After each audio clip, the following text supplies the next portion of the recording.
이렇게 그동안 지난번에는 우리가 전체 환경 강의를 통해서 그동안 그 기후 위기가 우리가 어떻게 닥쳐왔는가를 알게 됐고, 그리고 우리가 소비하고 있는 플라스틱 어떻게 소비하고 있는가, 그냥 사는 대로 하는 걸 보여주자고 그랬는데 그거조차도 쉽지 않더라고요. 그 숙제를 하신 분이 적고, 그래서 이제 오늘 강의를 듣고는 40% 줄여야 된다라고 선언을 들으면 우리가 실천해야 되기 때문에, 그래서 실천에 변화를 주기 위해서 제가 옷부터 좀 변화를 주었는데, 이렇게 조금만 바꿔도 되게 어색한데 얼마나 우리 삶을 바꾼다는 게 힘들까, 이런 생각이 들었습니다. 그래서 일단 지난 석 달간 숙제를 내줬는데 충실히 숙제를 하신 분은 딱 한 분밖에 안 계세요. 그분이 누구신가 맞춰주시면, 예, 그래서 보시고,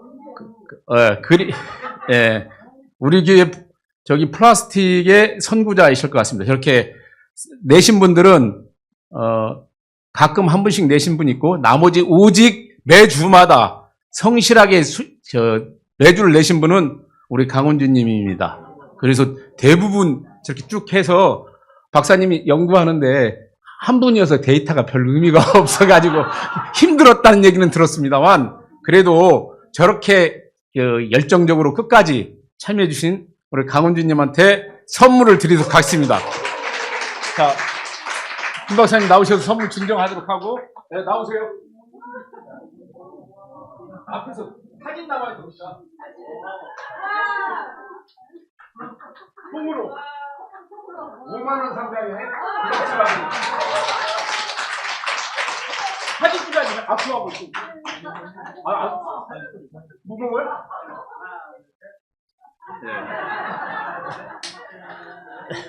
예. 앞으로 플라스틱을 잘 줄이면 우리한테 어떤 행운이 더 떨어질지 모릅니다. 이게 지구를 살리는 일도 있지만 우리한테 행운도 떨어질 겁니다.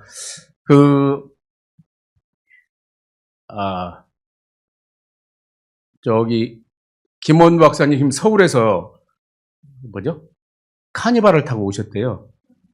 대중교통 타고 오시지. 기름을 좀, 기후를 생각하면서. 근데 이제 시간을 맞추다 보면, 이렇게 대중교통 타기가 여기가 좀 복잡하잖아요. 그런 거 양해하고 우리가 이해하도록 하고요. 이분이 활동하시는 곳은 노동환경건강연구소라고, 본인이 직접 소개할 겁니다. 어떤 단체인지. 그리고 풀뿌리 연대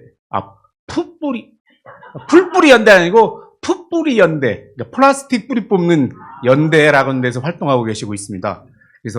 그리고 우리가 웹자보에서 보였더니 저한테 그런 질문도 왔어요. 살생물제 이게 뭐냐, 살충제냐 뭐냐, 이렇게 궁금하신 게 있어서 그런 궁금증을 밝혀주시면서 오늘 강의를 해주실 멀리 서울에 오신 김원 박사님을 소개하도록 하겠습니다.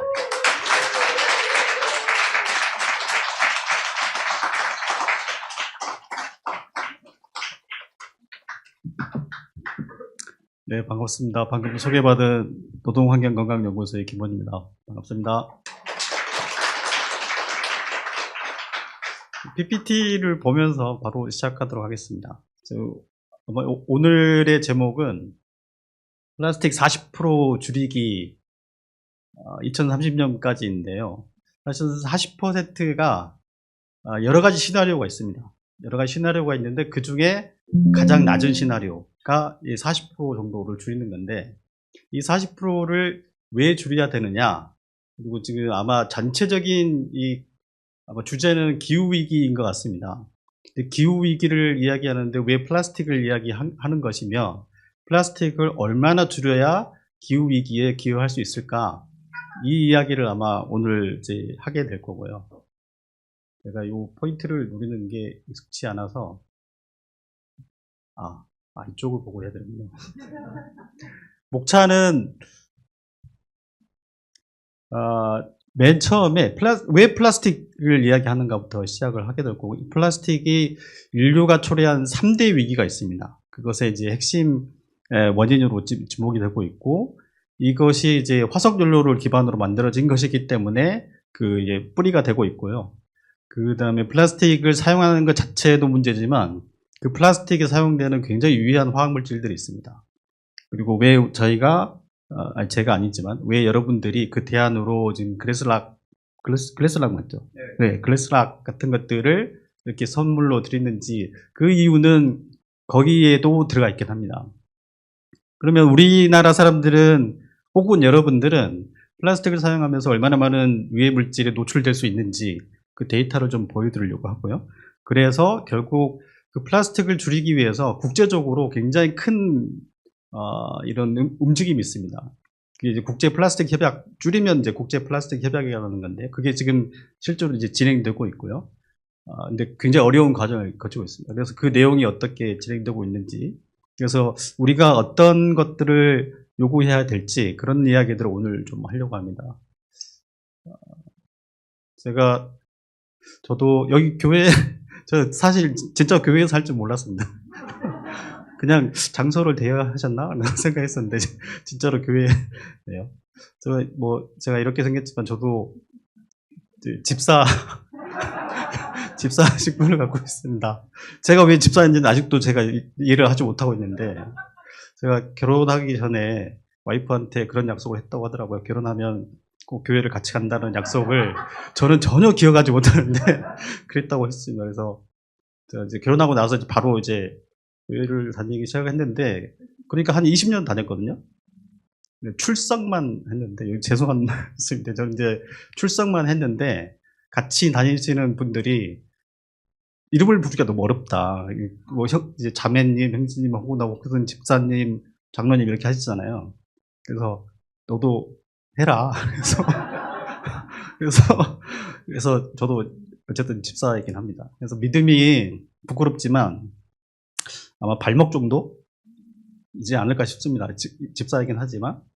그래도 언젠가는 뭐 찰랑찰랑 넘치지 않겠습니까? 이런 이야기 하려고 온 건 아닌데, 진짜로 이 연단에서 제가 뭐 다른 강의는 많이 해봤습니다만은 여기는 아무나 올라가서는 안 되는 자리라고 알고 있는데, 저는 저 옆이나 그런 데서 할 줄 알았는데 여기서 보니까 그런 생각이 들더라고요.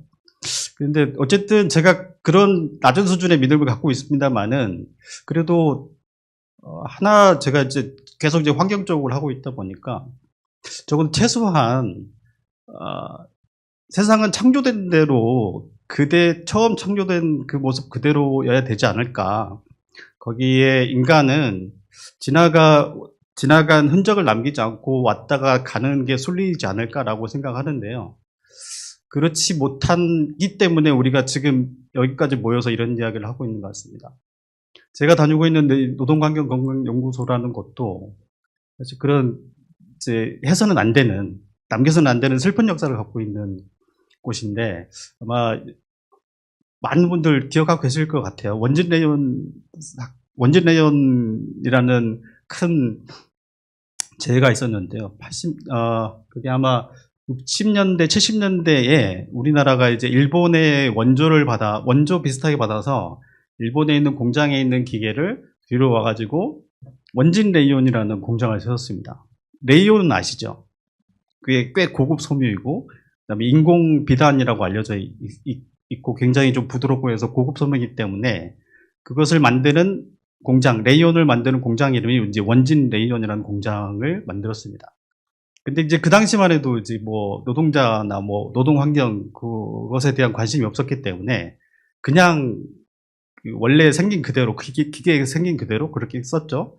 이제 레이온이라는 섬유를 추출하기 위해서는 CS2라는 굉장히 유독한 화학 물질을 쓰게 됩니다. 근데 그것이 이슈가 된 이유는 그 CS2니까 이제 황이 들어가 있는 화학 물질인데요. 이 황이 들어가 있는 화학 물질의 공통적인 특성은 달걀 썩는 냄새가 납니다. 그래서 그 공장이 이제 왕성하게 이제 운전이 되다 보니까 그 일대에 주민들이 얼마나 이제 괴로웠겠습니까? 이제 달걀 썩는 냄새가 이제 하루 종일 나니까. 그래서 그게 이제 계속 이슈가 됐었는데 실제로 문제는 그런 이제 그 냄새의 문제가 아니고 그 안에서 일하시고 계시는 이제 노동자들이 문제가 됐죠.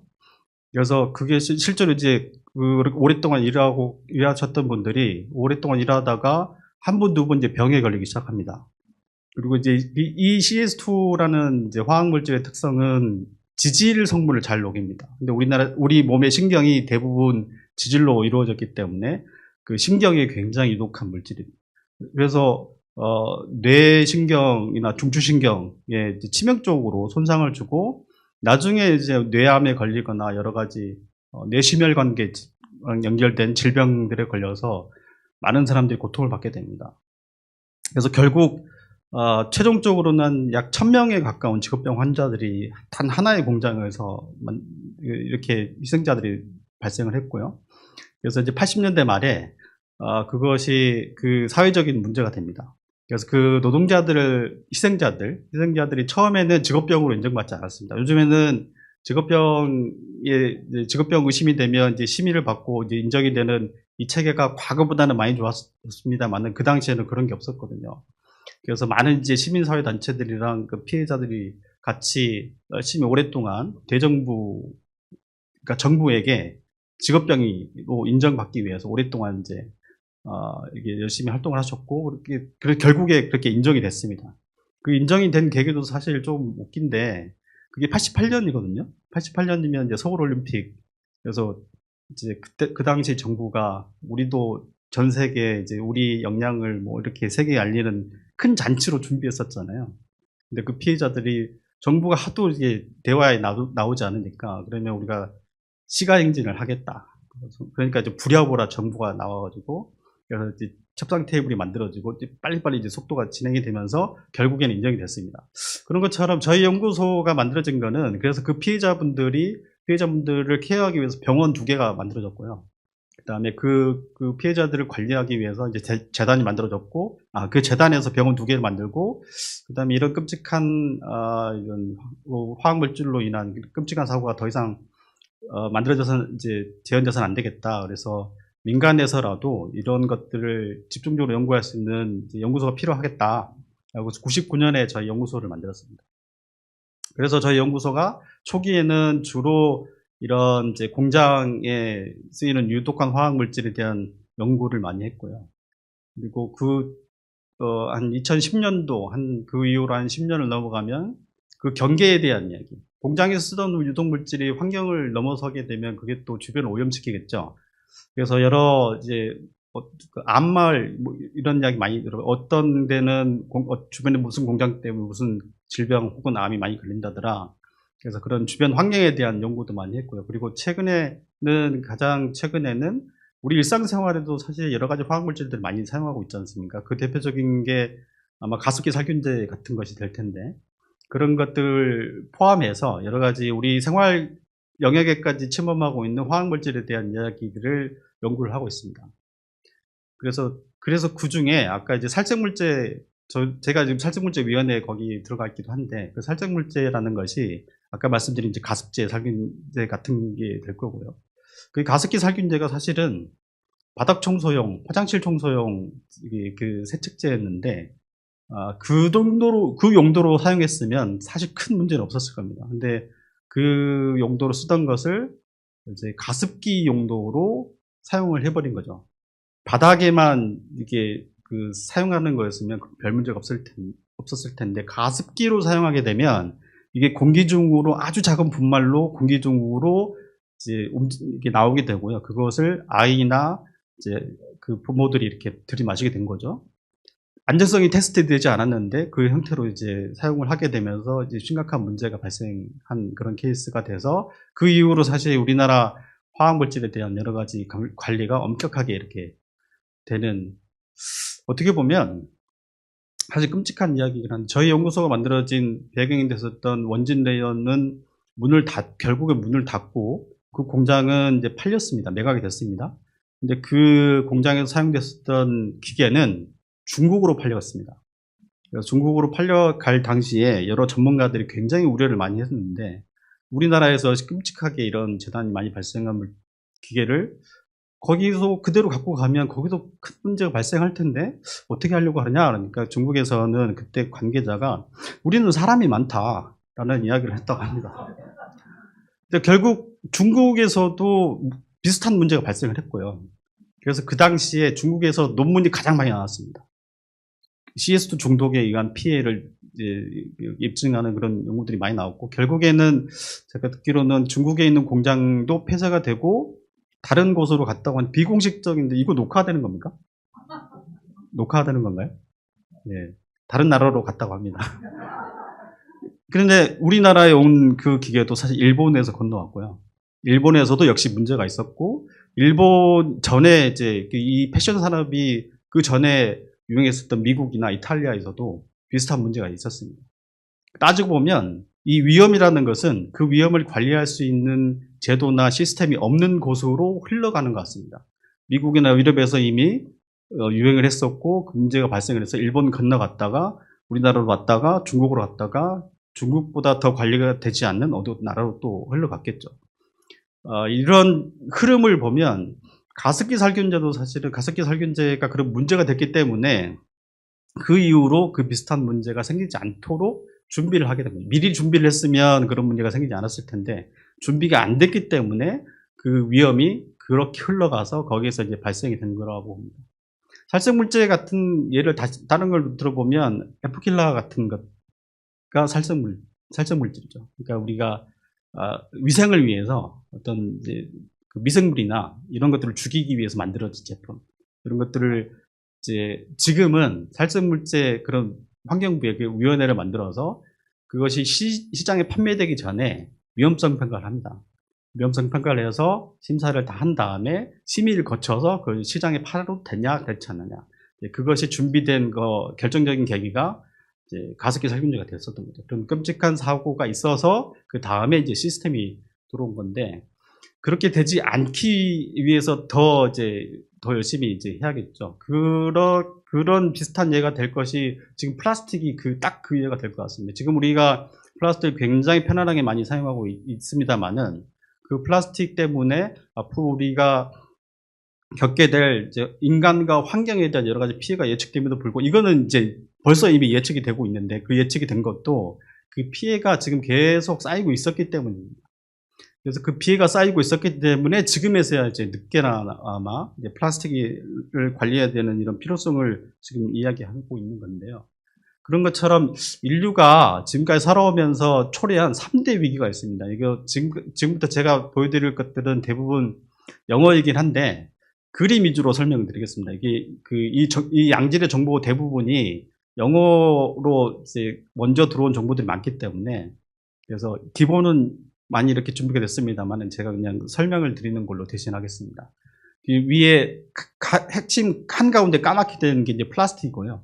플라스틱 위에 3개의 작은 원이 있는데 맨 위에 있는 게 기후위기, 계속 말씀하고 계시는 기후위기가 있고, 그 다음에 아래쪽 좌우에 생물종 다양성하고 화학물질에 의한 오염, 이 3가지가 인류가 초래해서 인류가 직면하고 있는 세계의 3대 위기라고 지금 언급하고 있습니다. 기후위기는 말씀을 많이 들었을 것 같긴 한데요.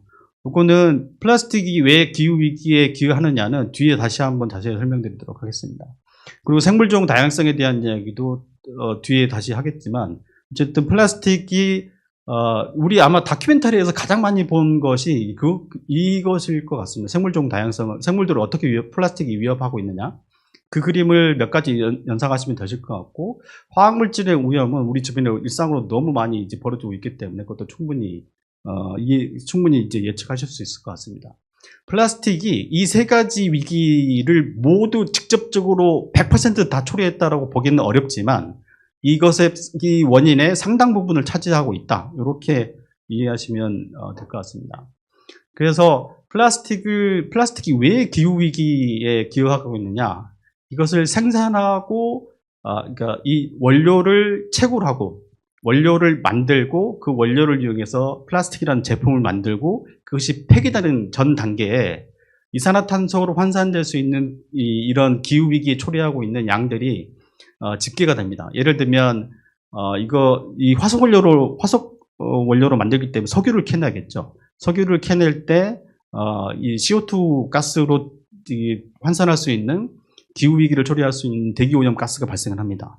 이거를 여기서 한 2시간 가나요? 대산. 밑으로 가면 여수, 오른쪽이면 왼쪽입니까? 왼쪽으로 가면 울산. 우리나라 3대 석유화학 기지가 있죠. 여기에서 원유를 가져와 가지고 그 원유를 이용해서 원료를 만듭니다. 플라스틱을 만들 수 있는 원료를 만들고 그 원료를 만드는데 어마어마한 에너지를 씁니다. 그러면 그게 다 이제 CO2 가스로 대변될 수 있는 기후위기 가스로 환산이 되겠죠. 그리고 그것을 생산하고 폐기할 때는 주로 이제 소각을 많이 하지 않습니까? 소각할 때 어마어마한 CO2를 배출합니다. 그런 단계마다 기후위기를 초래할 수 있는 대기오염 물질을 쏟아내기 때문에 이것이 기후위기를 초래하는 하나의 물질이다라고 보고 있는데, 지금은 플라스틱의 생산 단계마다 가장 많은 에너지를 사용하고 있는 것은 이제 생산 단계에서 전체 포션의 한 90% 정도를 차지하고 있는데, 지금은 2015년 기준으로 1.7기가톤 정도의 이산화탄소량을 발생시키고 있다고 합니다. 이게 전체 지구가 쏟아내고 있는 이산화탄소량의 한 약 3.5%. 지금은 근데 저게 15년 기준이기 때문에 지금 벌써 10년 전 이야기라서 이 포션은 계속 좀 더 올라갔을 겁니다. 근데 만약에 이 속도로 계속 지속이 되면 평균적으로 지금 플라스틱 생산량이 한 연간 4% 정도 증가하고 있다라고 집계가 되고 있거든요. 그 속도를 계속 유지하게 되면 2050년에는 6.5기가톤 정도가 돼서 전체 지구가 쏟아내는, 그러니까 인류가 쏟아내고 있는 이산화탄소량의 15% 정도를 차지한다고 합니다. 그러니까 플라스틱 하나만으로 우리의 모든 경제 활동 중에서 플라스틱이 생산되고 폐기되는 요거 하나만 가지고도 지금은 3.5%인데, 아니다, 10년 전에 3.5%인데, 2050년 정도가 되면 15% 정도를 차지할 정도로 굉장히 많은 포션을 차지할 수밖에 없다. 그래서 이것을 줄이기 위해서 이것을 현 상태로 놔둘 수는 없죠. 기후위기 아마 전 강의에서 들으셨을 것 같은데, 이 기후위기를 막기 위해서 인류가 어떤 노력을, 어느 수준까지 노력을 해야 되느냐. 그래서 1.5도씨에 대한 이야기는 많이 들으셨죠. 네. 파리 협약에서 우리 인류 이대로 안 된다. 기후위기가 오고 있고 지구가 점점 뜨거워지고 있다. 그래서 이 뜨거워지는 속도를 낮춰야 되고 멈춰야 되고, 어느 정도 수준까지 멈춰야지 지구가 안전하게 유지될 수 있느냐. 처음에는 2.5도 정도라고 생각했습니다. 근데 2.5도로 가는 것도 너무 위험하다라고 해서 1.5도로 설정을 했습니다. 그래서 이 1.5도를 넘기지 않게 지금 하는 것이 전 지구의 목표가 됐습니다. 이 1.5도라는 것은 산업혁명, 우리 인류가 산업활동을 시작하기 전 200년 동안의 평균 기온 대비 인류가 산업활동을 시작한 이후의 기온의 차, 그것을 1.5도가 넘어서는 안 된다. 그러면 인류는 거기서 이제 끝난다. 2.5도에서 다시 1.5도 낮춘. 그래서 1.5도가 굉장히 중요합니다. 그 1.5도를 맞추려면 여러 가지 시나리오가 있는데 학자마들 다 다릅니다. 세 개의 시나리오를 소개시켜 드릴 텐데, 지금 맨 위에 있는 게 이제 46%. 2019년 생산 기준 대비 46% 정도 수준까지 낮춰야, 그래야 2050년에 1.5도 정도까지 올라가는 이 속도를 맞출 수가 있다라고 주장하는 것이 이제 첫 번째 시나리오고, 그래서 저희 제목이 40%입니다. 사실 뭐 46%라고 적을 수도 있긴 한데, 그것보다는 대략 한 40% 정도로 줄이는 것이 우리 1.5도를 맞출 수 있는 이제 시나리오다라고 하고 있고, 국제적으로 가장 많이 이제 언급되고 있는 수준이 40% 정도 수준입니다. 그리고 더 나아가서 말씀하고 있는 것이 70%. 그러니까 2019년 수준, 그러니까 벌써 6년 전이죠. 지금 25년이니까. 그 전 수준의 70% 정도를 맞춰야지 1.5도를 넘지 않는 그 속도를 맞출 수 있을 거다라고 이야기를 하고 있습니다. 세 번째 시나리오 중에 하나는 지금 요거는 조금 더 이제 기술적으로 말을 하고 있는 건데, 아까 말씀드린 것처럼 1.5도의 기준이 지난 200년의 기준, 지난 200년의 평균, 그리고 앞으로 산업 활동을 시작할 때 대비 1.5도를 넘어서는 안 된다라는 거였는데, 지금까지 인류가 사용한 이제 이산화탄소 양이 약 2,400기가톤 정도를 사용했다고 합니다. 그리고 1.5도를 앞으로 2050년까지 1.5도를 넘지 않으려면 인류가 사용할 수 있도록 남아있는 이산화탄소 양은 400기가톤 정도밖에 남아있지 않습니다. 근데 그거를 지금 이 그래프가 설명해 주는 거는 인류가 지금까지 생활했던 그대로 플라스틱을 사용하면서 계속 살게 되면 맨 위에 있는 것처럼 65기가톤의 이산화탄소를 발생하게 되는 그런 꼴이 됩니다. 대략 한 10몇 프로 정도 되는 것 같습니다. 아까 그 모델하고 이제 비슷한 건데. 그래서 플라스틱 하나만으로, 플라스틱에 분배될 수 있는, 앞으로 우리가 사용할 수 있다라고, 1.5도 내에서 사용할 수 있다라고 남겨져 있는 400에서 플라스틱에 배분할 수 있는 양의, 그러니까 모델에서, 시나리오에서 플라스틱에 할당할 수 있는 최대한의 양을 저 정도면 이미 3배 정도는 이미 넘고 있는 겁니다. 그래서, 플라스틱 자체를 줄여서 플라스틱은 줄이는 것으로 한 35기가톤 정도로 줄이고 나머지 대체 에너지나 대체 기술 같은 걸 적용해서 16%까지는 줄여야 되지 않겠느냐. 16기가톤 정도까지는 줄여야 되지 않겠느냐. 저 모델이 대략 한 70%로 줄이는 겁니다. 그러니까 여러 가지 모델이 있는데 아주 엄격하게 하면 70%까지 줄이는 것이 가장 그 이상으로 하는 게 더 맞겠죠. 이게 이상적이겠지만, 좀 여러 가지 합의를 도출하기 위해서는 가장 많이 언급되고 있는 것이 40%. 그 40%는 2019년 생산량 기준으로 한 40% 정도이기 때문에 이미 우리는 그 합의를 이룰 수 있는 이제 여러 기회를 이미 많이 놓쳤고요. 그래서 지금 준비되고 있는 국제 플라스틱 협약이 그런 의미에서 굉장히 중요한 의미를 갖고 있습니다. 여전히 우리는 예상되고 있는 시나리오보다 한참 늦게 지금 전 세계의 국가들이 플라스틱에 대한 이야기를 하고 있고 그 수준을 아직 맞추지도 못했습니다.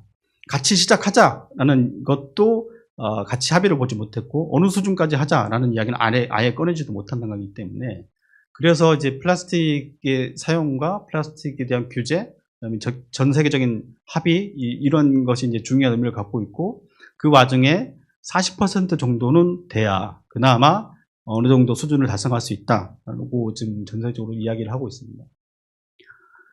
그다음에 두 번째가 이제 생물종 다양성 위기인데요. 여기 어떤 이제 이 과학 사이트에 가보면 지금 우리 인류가 버리고 있는 이 쓰레기 때문에 생물종이 얼마나 이제 해양 생물 중심입니다. 해양 생물 중에 얼마나 많은 종들이 위협받고 있느냐. 이거 뭐 제일 많이 보시는 거북이를 포함해서 한 4,000종 정도 되는 것들이 바다에 버려지는 쓰레기 때문에 위협을 받고 있다라고 집계가 되고 있고 삼켜서 아마 이게 삼켜서도 많이 보셨을 거예요. 뭐 이제 그 새나 무슨 뭐 바다동물 배를 갈라보니 플라스틱이 가득 차 있었다. 이게 이제 삼켜서 죽는 거고, 그다음에 엉켜서 죽는 거. 이건 쉽게 이제 이해가 가시죠?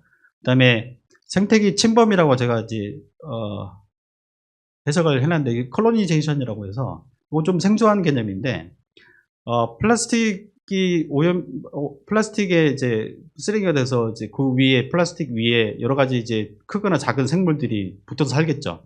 그런 것들이 다른 생태계로 이동할 수가 있죠. 그러면 다른 생태계로 이동하게 되면 거기서는 처음 겪는 이제 외래종이 오는 거기 때문에 그러면서 이제 교란이 생겨서 피해를 받기도 합니다.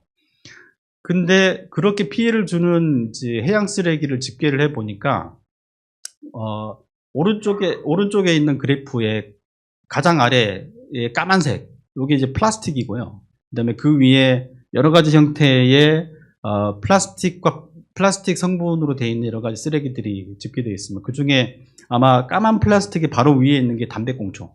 담배꽁초도 이제 어떻게 보면 이 플라스틱 섬유로 만들어진 거기 때문에 그것도 이제 일종의 플라스틱으로 집계가 되는데 그것들도 해양 쓰레기로 그러니까 뭐 하천이나 이런 곳으로 이렇게 흘러가서 영향을 줄 수 있는 그런 대표적인 쓰레기 중에 하나로 집계가 되고 있고 사실은 따지고 보면 해양 어구들이 굉장히 많은 포션을 차지하고 있습니다.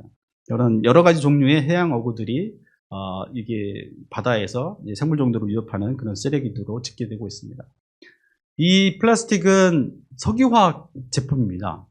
그러니까 지금은 이제 지구가 생산해내고 있는 원유의 한 15% 정도는 플라스틱을 포함한 석유화학 산업에서 사용되고 있습니다. 여수나 울산이나 대산에 있는 석유화학 단지에서 중동에 있는 석유를 우리가 석유를 하나도 나지 않습니다만은 수입을 해서 다 중류를 해가지고 이 석유에서 원유에서 여러 가지 화학 물질들을 뽑아내죠.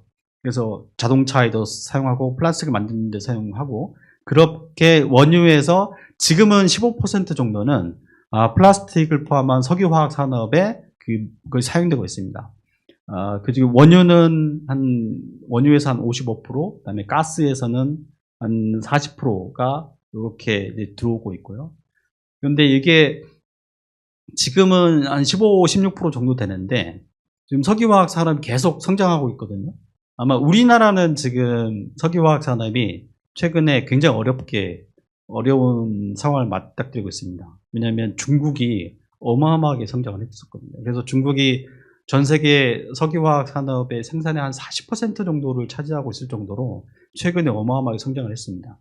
그 반사로 이제 국내 지금 벌써 한 70년대 우리가 이제 여수, 울산 여기에 지금 석유화학 단지를 국가가 조성하기 시작해서 벌써 한 50년 됐나요? 70년대에 들어왔으니까. 그래서 저희는 역사가 오래됐는데 최근에 중국이 엄청나게 성장하고 들어오면서 지금 뭐 심각하게 위기다라는 이야기를 하고 있습니다만은 전 세계적으로 보면 지금 이제 원유에서 플라스틱으로 이어지는 이런 소비들이 점점점 증가하면서 아마 2030년에는 한 30%, 그다음에 2050년에는 한 50% 정도까지 이 비중이 커질 거다라고 집계를 하고 있습니다. 울산에 있는 S-오일 아시죠? S-오일은 우리나라 기업인가요? 네. 이미 우리나라 기업이 아닙니다. 사우디에 있는 아람코, 사우디에 있는 그 회사가 우리 S-오일을 소유하고 있습니다. 왜 사우디가 지금 우리나라나 다른 나라에 있는 이제 석유화학 산업을 공장들을 이제 대거 이제 매입하고 있냐면 처음에는 석유만 팔아도 됐어요. 석유를 캐서 그 석유만 팔아도 됐습니다. 그래도 이익이 충분했기 때문에. 근데 지금은 석유를 그렇게 파는 것에서만 이익이 나지 않기 때문에, 그러니까 과거에는 대중교통 이동수단에 원유의 한 50%가 들어갔거든요. 근데 그 비중이 점점 줄어듭니다. 전기차 나오죠. 기계 기술이 너무 발달해가지고 자동차 효율이 너무 좋아졌습니다. 그래서 요즘은 그냥 엔진들도 연비가 15, 20 정도 나오는 정도로 굉장히 기술이 발전했기 때문에 원유를 캐서 그냥 기름으로만 파는 것으로는 이익이 나지 않습니다. 그래서 석유화학에 계속 투자를 하고 있습니다. 자기들이 원유를 캐고 그 원유를 석유화학 산업단지에 돌려가지고 석유화학 제품을 파는 것으로 이익을 계속 포션을 옮겨가고 있습니다. 그래서 이 성장세가 그래서 멈추지 않는 겁니다. 2030년에는 30%, 그다음에 2050년은 50%까지 성장이 예측되는 이유가 이런 기업들이 계속 뛰어들면서 이런 수요를 계속 만들어내고 있기 때문인데요. 어쨌든 이 플라스틱은 화석연료를 기반으로 하고 있고 그 원료의 99%가 화석연료에서 오고 있습니다. 이것도 자세한 이야기를 여기보다는 어쨌든 이 그림으로 보면 원유를 캐게 되면 제일 많이 만드는 게 비료하고 플라스틱하고 그다음에 기타 화학 물질입니다. 비료를 만들어서, 그러니까 질소비료를 만들어서 농업혁명을 일으켰죠. 플라스틱을 만들면서 아마 유통혁명에 크게 기여했을 거라고 봅니다. 예전에는 상상도 하지 못했던 유통의 그릇을 제공했기 때문에. 그래서 인류가 그만큼 이제 과거와 비교하기 어려울 정도로 이제 배고픔을 다 극복을 했고, 또 위생 부분 많은 부분을 해결했습니다만은 그 반대급부로 여러 가지 환경 문제가 나타나기 시작했죠. 플라스틱이 주로 어디에 사용되고 있느냐? 맨 왼쪽에 있는 그래프의 파란색 제일 큰 부분이 이제 포장재. 인류가 생산하고 있는 플라스틱의 35% 정도는 포장재에 사용되고 있습니다. 그리고 아마 저거 지금 나눠바르신 그 그릇, 아까 제가 이제 재질을 보니까 강화 유리가 본체이고, 그다음 뚜껑은 이제 폴리프로필렌, PP라고 되어 있는 폴리프로필렌이고, 아마 그 테두리에 있는 거는 이제 실리콘으로 되어 있는 것 같습니다. 폴리프로필렌도 여기서 보면 아래에서 오른쪽 그래프에서 아래에 있는 전체 한 18% 정도 되면 굉장히 많이 생산되고 있는 재질 중에 하나죠. 저희가 아예 유리로 된 그릇을 제공하는 것이 가장 이 취지에 맞을 텐데, 아니면 스테인리스로 된 재질. 근데 지금은 그 중간 건너가는 단계라고 생각하시면 좋을 것 같고요. 어쨌든 그렇습니다. 그리고 맨 오른쪽에 있는 그래프는 국가별로 어디가 제일 많이 사용하느냐. 아시아에서 53% 정도. 그러니까 즉 전체 플라스틱 생산량의 반 정도는 아시아에서 다 소비를 하고 있는데, 이 그래프는 이겁니다. 그 포장재로 전체 플라스틱의 35% 정도는 포장재로 사용되고 있고, 그 포장재의 평균 수명이 0.5년입니다. 0.5년이라는, 그러니까 35%인데 0.5년이면 수명이 짧기 때문에 35% 정도 되는 포션들을 계속 만들어야 되는 거죠. 그래서 일회용 첫 번째 플라스틱 이야기를 할 때 가장 이제 먼저 이야기하는 것이 일회용 플라스틱을 없애자는 이야기가 바로 여기서 나옵니다.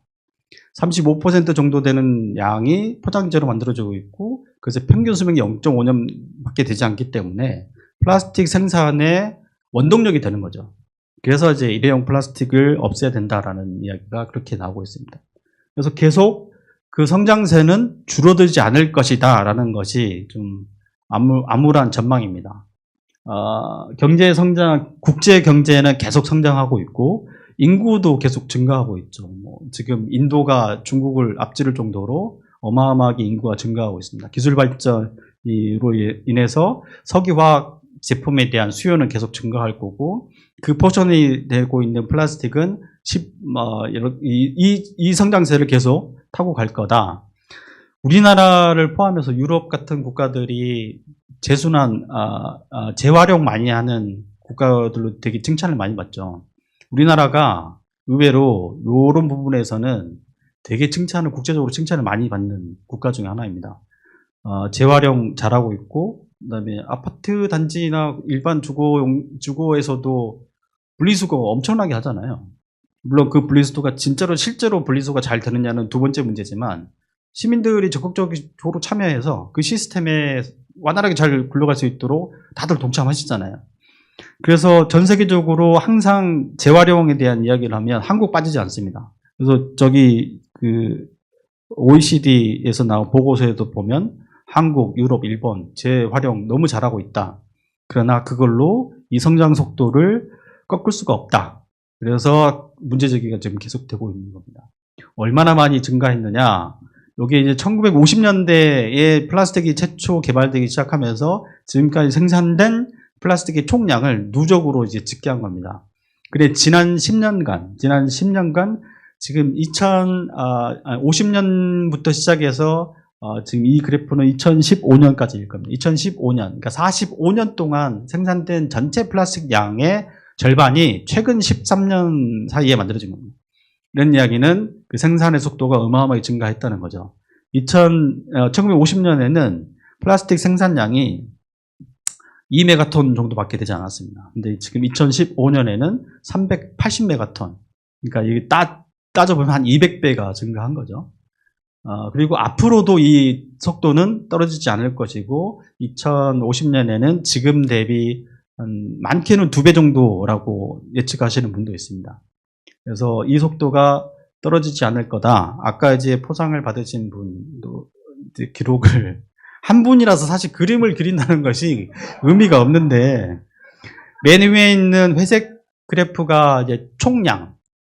그분이 아마 일주일 단위로 이렇게 한 두 달 좀 넘게 기록하신 것 같은데, 이게 이제 일주일 사이에 기록하신 총량입니다. 그리고 그 주황색이 생활용품으로 구분해가지고 하는 것의 총량. 그 다음에 맨 아래에 있는 파란색이 이제 일회용 음식용으로 구분해서 집계한 건데, 들쭉날쭉하다는 것은 크게 의미가 없다는 거죠. 그러니까 저거를 평균을 내버리면 아마 크게 요동치지 않은, 사실은 우리가 플라스틱을 줄이자라고 해서 내가 기록을 하면서 아마 한 달 전에 이 정도 사용했으면 한 달 후에는 조금 더 줄어들고 한 2달 후에는 굉장히 줄지 않았을까? 라는 이제 동기부여가 들어간 이제 플랜이었기 때문에 줄을 거라고 예상을 했거든요.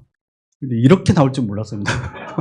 들쭉날쭉했다는 거는 그냥 어떤 날은 좀 더 사용했고 어떤 날은 조금 더 사용하지 않았고 여기에 뭔가 줄이려고 하는 의지가 개입된 흔적을 찾아볼 수가 없다. 이 정도가 되지 않을까. 이게 네. 그럼 다시 상품을 거둬야 될까요? 요게 저희가 2017년도에 그 아이쿱 생협조합원 한 500분들하고 바이오 모니터링을 한번 해봤습니다. 전국에 있는 500분들하고. 그래서 그분들이 이제 음식을 조절해야 된다. 그다음에 식기류를 포함해서 전체 생활 습관을 다 고쳐야 된다. 화장 최대한 하지 마시라라고 이렇게 굉장히 엄격한 가이드를 500분한테 그 가이드를 드렸습니다. 그래서 그 분들한테 한 2주 동안 했거든요. 2주 동안 하루하루 뭐가 제일 힘드세요? 요거를 이제 표기하게 했습니다. 그래서 맨 아래에 있는 아래로 갈수록 이제 Y축에서 아래로 갈수록 힘들다. 위로 갈수록 괜찮다. 이런 건데, 맨 위에 있는 선이 세제, 세척제.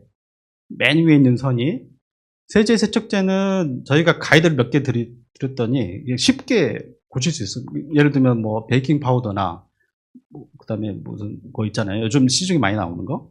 그냥 그걸로 바꾸면 되거든요. 그래서 처음에 바꿀 때 하루 이틀 정도만 힘들고 나머지는 그냥 쭉 갔고, 그 다음에 세 번째에 있는 이제 화장품, 노란색 점, 세 번째에 있는 거, 요게 하루 이틀 정도가 굉장히 힘들었습니다. 특히 여성분들 색조 화장까지 최대한 자제하도록 했으니까, 자신과의 싸움에서 이기면 됩니다.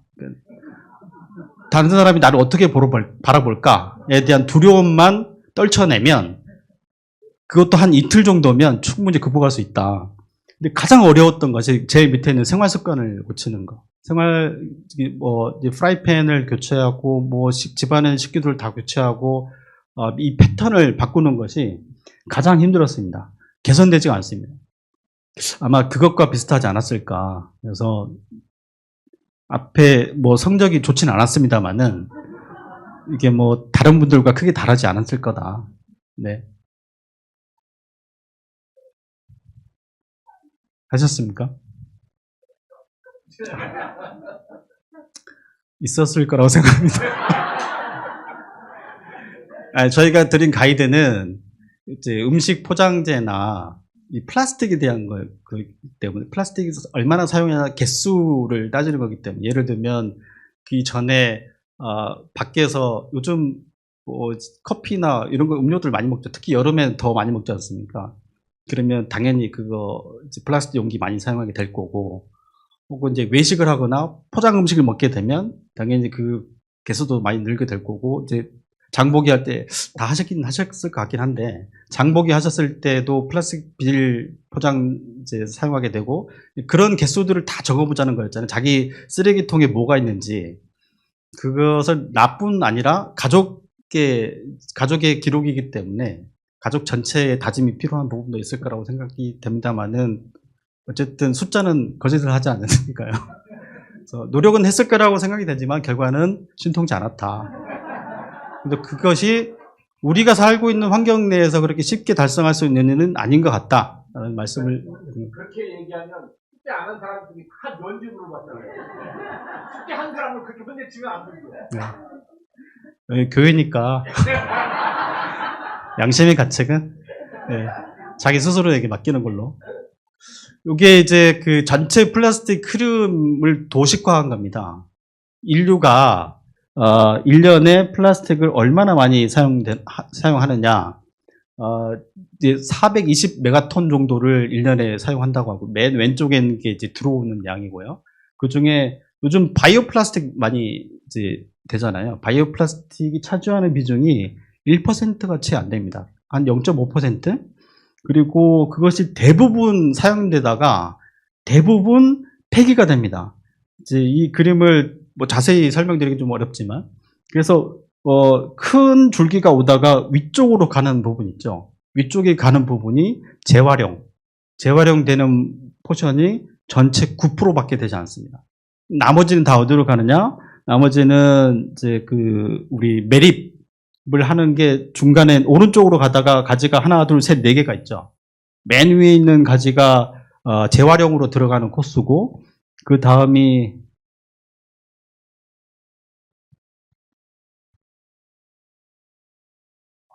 소각.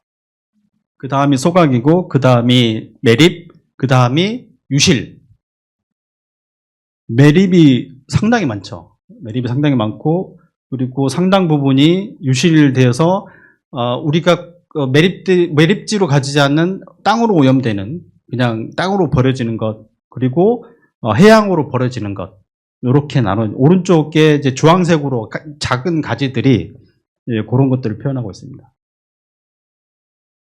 요게 이제 해양으로 가는 건데요. 해양으로 가는 것의 상당 부분은 하천으로 많이 가고요. 그리고 나머지 부분들이 실제로 이제 해양까지로 가게 됩니다.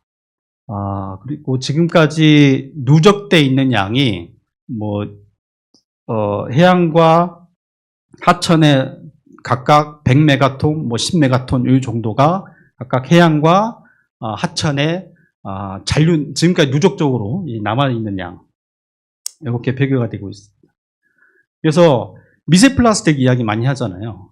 미세 플라스틱이 실제로 이 그래프에서 이제 위에 그래프하고 아래 그래프 두 개로 나눠져 있는데, 위에 그래프는 우리 눈에 잘 보일 정도로 덩어리가 있는 그런 정도의 플라스틱을 이야기하는 거고, 그다음에 아래에 있는 것이 이제 미세 플라스틱을 이야기합니다. 미세 플라스틱은 대략 5마이크로미터 정도 되는 사이즈를 갖고 있는 것이라고 보고, 5마이크로미터면 우리 1cm의 10분의 1이 1mm잖아요.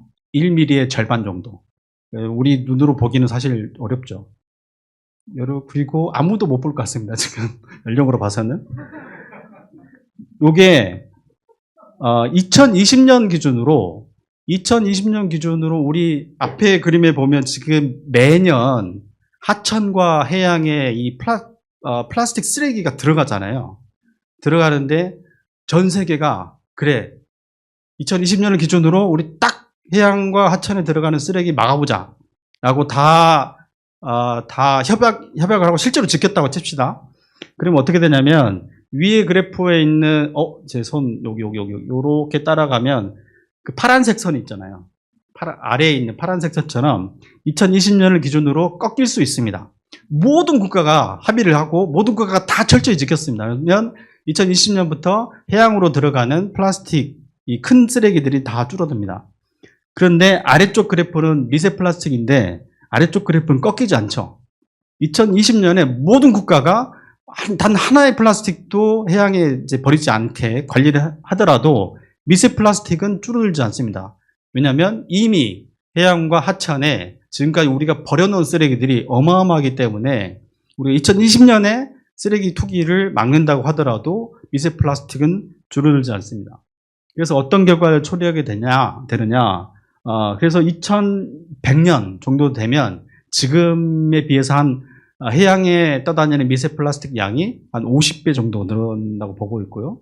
그 미세 플라스틱 결국은 사람이 먹게 되겠죠.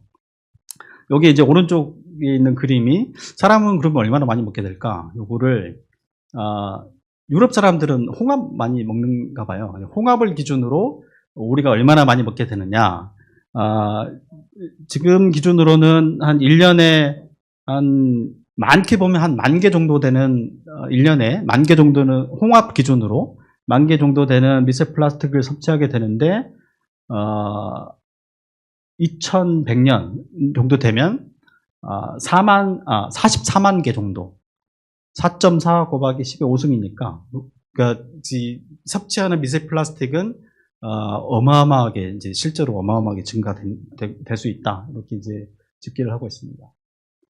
플라스틱 쓰레기 수출, 그래서 이제 국내에서 이제 처리가 어려우니까 수출 많이 하죠. 우리나라도 대표적인 수출 국가 중에 하나입니다. 그래서 과거에는 2013년 이즈음에는 15년 이 전후로는 중국으로 굉장히 많이 수출했습니다. 우리나라를 포함해서 유럽 국가들이. 중국에서 선언을 했죠. 더 이상 이제 플라스틱 쓰레기 받지 않겠다. 그래서 어디로 가느냐? 말레이시아나 터키나 인도네시아나 뭐 이런 국가들로 갑니다. 그래서 저희 이제 원진 의원 이야기를 했지, 아까 서두에 위험은 관리되지 않는 영역으로 흘러간다고 말씀드렸잖아요. 플라스틱도 마찬가지입니다. 플라스틱도 아직 관리 영역이 떨어지거나 제도화가 좀 부족한 곳으로 흘러가서 그쪽에 큰 위험을 던지고 있습니다. 그리고 이제 플라스틱, 지금까지 설명드린 거는 플라스틱이 이제 인류가 초래하는 3대 위기의 주범 중에 한 놈이고, 그리고 그 생산량이 과거에 비해서 줄지 않고 계속 늘어나고 있는데, 안전한 선을 위해서는 40%까지 줄이는 게 우리의 임시적인 목표가 돼야 된다라고 이제 말씀을 드렸고, 그러면 지금까지 이제 설명드린 거는 플라스틱 자체를 말씀드린 거고, 플라스틱은 이제 화석연료가 99%라고 그랬죠. 그것에 사용되는 유해 물질에 대한 이야기를 이제 드리려고 합니다. 이 그래프는 플라스틱에 사용되는 화학 물질을 모두 집계한 건데요. 대략 한 16,000종 정도 되는 화학 물질들이 플라스틱 생산에 사용된다고 합니다. 그 중에 우리가 유해 물질이다 라고 분류할 수 있는 게 한 4,200개 정도 되고요. 더 우려스러운 거는 10,000개 정도 되는 화학 물질에 대해서는 아직 유해성 정보가 확인되지 않았습니다. 어쨌든 4,200개 정도의 유해 물질의 유해성을 구분한 것이 또 오른쪽에 있는 분홍색 큰 이제 그림인데, 맨 위에 이제 가지로 나온 제일 큰 덩어리가 이제 해양 동물에게 직접적으로 영향을 줄 수 있는 그런 독성을 갖고 있는 거. 그다음에 두 번째가 이제 반복적으로 노출됐을 때 특정 장기에 뭐 간이나 폐, 뭐 신장 이런 데 독성을 줄 수 있는 물질. 그다음에 그 아래 세 번째가 이제 CMR이라고 해서 발암물질, 생식독성 물질, 돌연분해 물질. 제일 유독한 물질이기도, 인간 측면에서는 제일 유독한 물질이기도 하고, 그 아래가 이제 환경 호르몬. 그다음에 이제 멀리까지 가서 독성을 줄 수 있는 물질들, 이런 물질들이 다 집계를 하면 한 4,200개 정도 된다라고 집계를 하고 있습니다. 이게 어떤 것들이 있느냐? 대표적으로는 이제 오른쪽 그림에 있는 여러 가지 이제 성분으로 들어가는데, 예를 들면 플라스틱의 유해성은 플라스틱 생산의 역사 혹은 플라스틱에 들어간 첨가제의 역사와 닮았다 보고 있습니다. 지금 우리가 사용하고 있는 플라스틱은 어마어마하게 용도가 좋죠. 여기까지 오기에 얼마나 많은 시행착오가 있었을까요? 그 시행착오를 극복하기 위해서 얼마나 많은 화학물질을 썼겠습니까?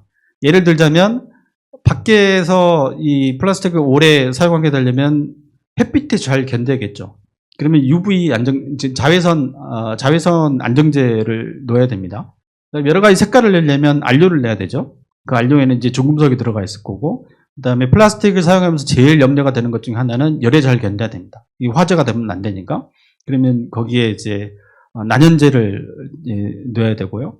그다음에 이제 코팅, 여러 가지 코팅제로 들어가죠. 그 중에 대표적인 것이 최근에 이제 이슈가 되고 있는 과부로 화합물과 같은 것들이 이 성분들로 이제 주로 들어가고 있습니다. 그다음에 프탈레이트라는 성분들이 들어가는데, 예를 들면 PVC, 우리 농사 지을 때 수로로 많이 쓰잖아요. 수로로 쓰는 긴 파이프관, 이게 PVC로 된 재질로 되어 있는데, 이게 딱딱하다라고 하면 잘 부러지겠죠. 그래서 용도가 굉장히 제한적일 겁니다. 근데 이게 아주 길게 만들어도 부드럽게 이제 휠 수 있으면 여러 장소에 고루고루 쓸 수 있겠죠. 그래서 그렇게 부드럽게 해주는 성분으로 가소제를 넣습니다. 그게 이제 프탈레이트라는 가소제고, 과거에 우리 장판들, 우리가 대표적인 장판 문화잖아요. 장판에 딱딱한 장판 말고 좀 부드러운 장판, 요렇게 부드럽게 만들어주기 위해서 PVC 재질의 장판에 프탈레이트를 상당히 많이 넣습니다. 지금은 이게 법이 많이 바뀌고 환경이 많이 바뀌면서 이 프탈레이트를 다른 성분으로 대체해서 많이 이제 그 시공을 하고 있습니다만은 우리도 얼마 되지 않았습니다. 이런 성분들이 주로 이제 플라스틱에 사용되고 있는 주요한 유효 물질로 사용되고 있었습니다. 이 유해 물질들이 요즘 그 재활용 많이 하잖아요. 기존에 있는 플라스틱을 모아가지고 녹여서 다시 플라스틱으로 사용하고 있는 이 재활용 재생 플라스틱은 안전한 거냐? 이제 그걸 이제 테스트한 건데 재활용 플라스틱도 사실 성분 분석을 해보니까 기존의 플라스틱에서 우려했었던 물질들이 똑같이 검출이 되더라. 그러니까 원료 물질에 그것이 들어있었기 때문에 그것이 이제 재생 플라스틱에서도 이제 나오는 거는 너무 당연한 거죠. 그다음에 최근에 또 이제 생분해 플라스틱이거나 혹은 이 바이오 플라스틱 많이 나오지 않습니까? 이 생분해 플라스틱이나 바이오 플라스틱의 독성 분석을 해봤더니 이 역시 기존의 플라스틱하고 크게 다르지 않더라. 왜냐하면 특히 이제 바이오 플라스틱 같은 경우는 석유에서 갖고 오진 않습니다. 예를 들면 옥수수나 뭐 그런 것들을 처리해 가지고 거기에서 에탄올 만든 다음에 그 에탄올로 이렇게 플라스틱 원료를 제공하는데 결국 플라스틱으로 만들려면 거기에 플라스틱에 필요한 성질을 만들기 위해서 플라스틱 첨가제를 계속 넣어야 되거든요. 그래서 결국에는 기존의 플라스틱이거나 생분해 플라스틱이거나 혹은 바이오 플라스틱이 독성이 크게 다르지 않더라라는 이제 연구 결과 중 하나입니다. 어떤 건강 영향이 나타나겠느냐? 건강 영향이 나타나야 되는데요. 잘 안 나타나면. 이것도 이제 그 그림 설명을 드리자면, 아까 이제 화석연료가 99%이기 때문에 화석연료를 생산하면서, 여기 그 원료가 되는 물질들, 예를 들면, PVC의 원료 물질이 이제 염화비닐, VCM이라는 염화비닐입니다. 이게 아마 대산이나 여수 같은 곳에서 생산할 텐데, 요거를 최초에 이 VCM이라는 물질의 건강 영향을 어떻게 알게 됐냐면, 미국에서 그 PVC를 만드는 공장에서 저 원료를 생산하면서 그때는 생산 노동자들 대부분이 흑인 노동자들이었거든요. 흑인 노동자들의 그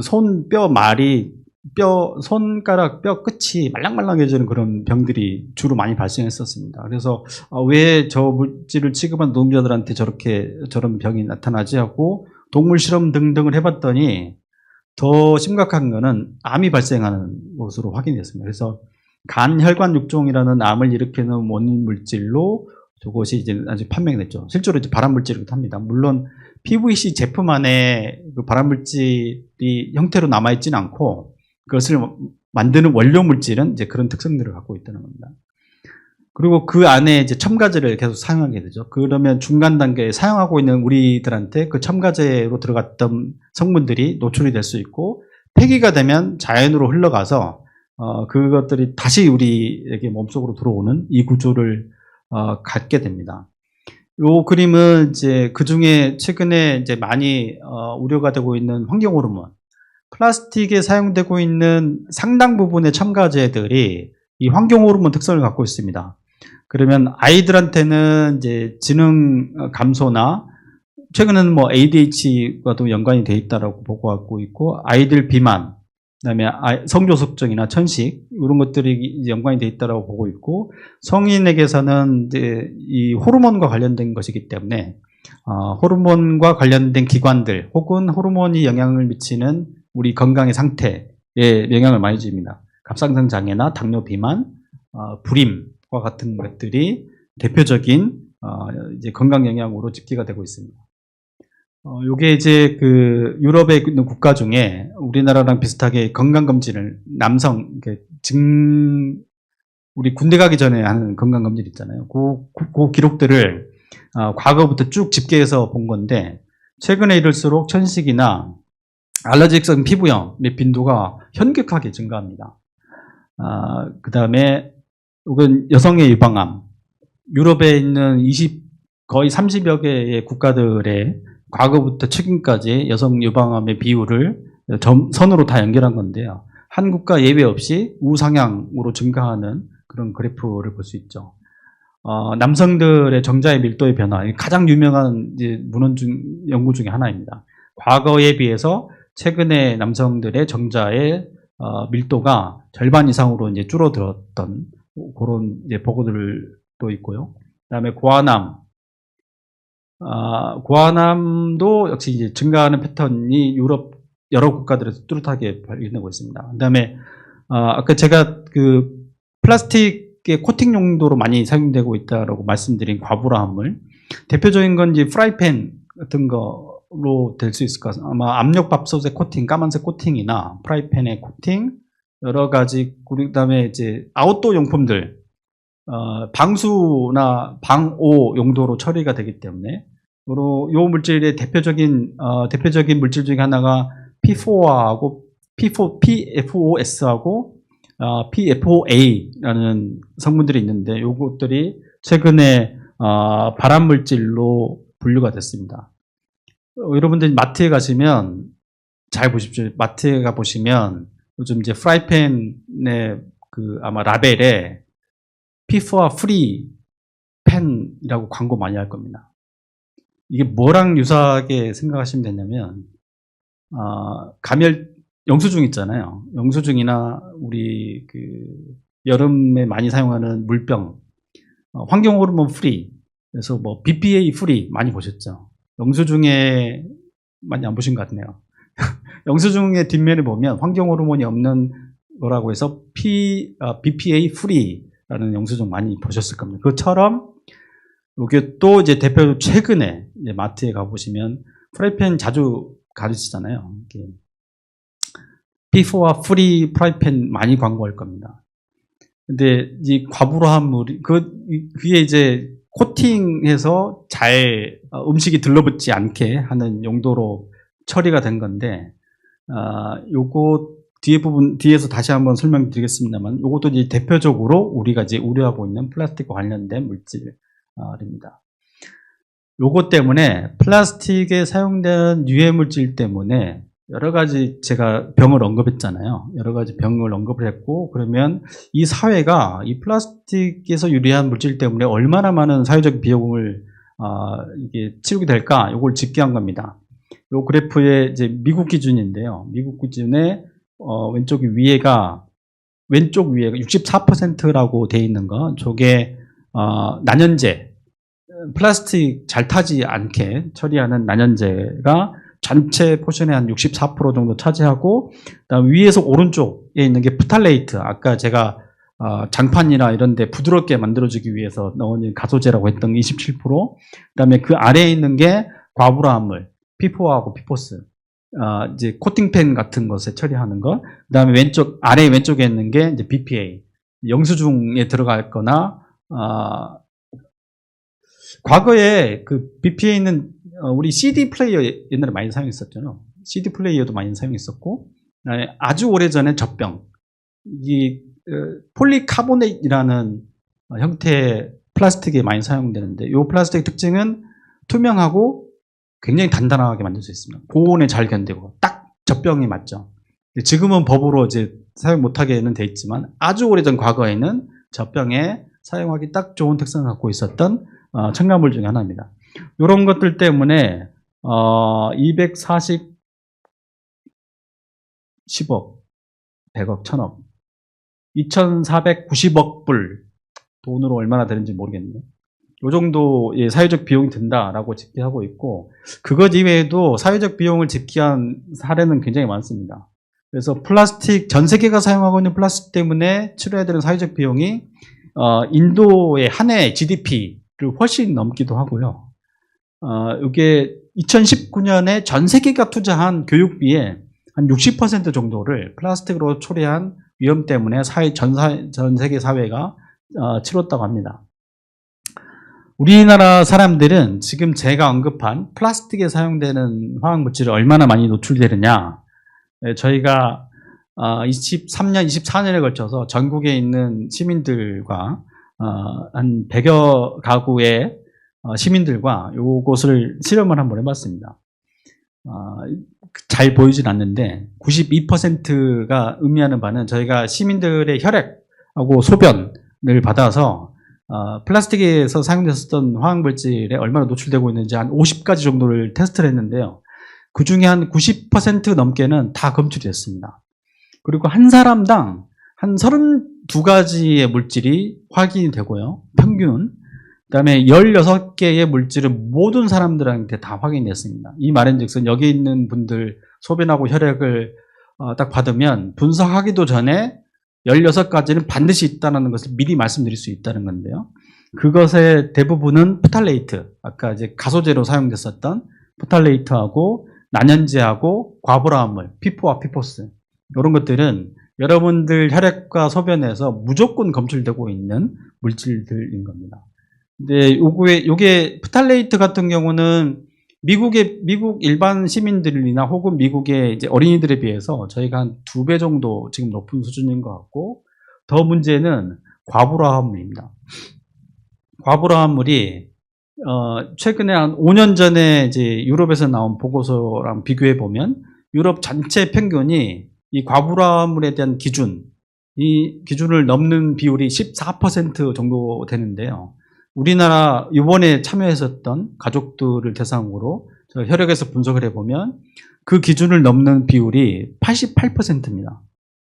그리고 유럽이나 미국 대비 우리 시민들 혈액에서 분석되고 있는 이 과불화합물의 농도가 한 5배 정도 더 높습니다.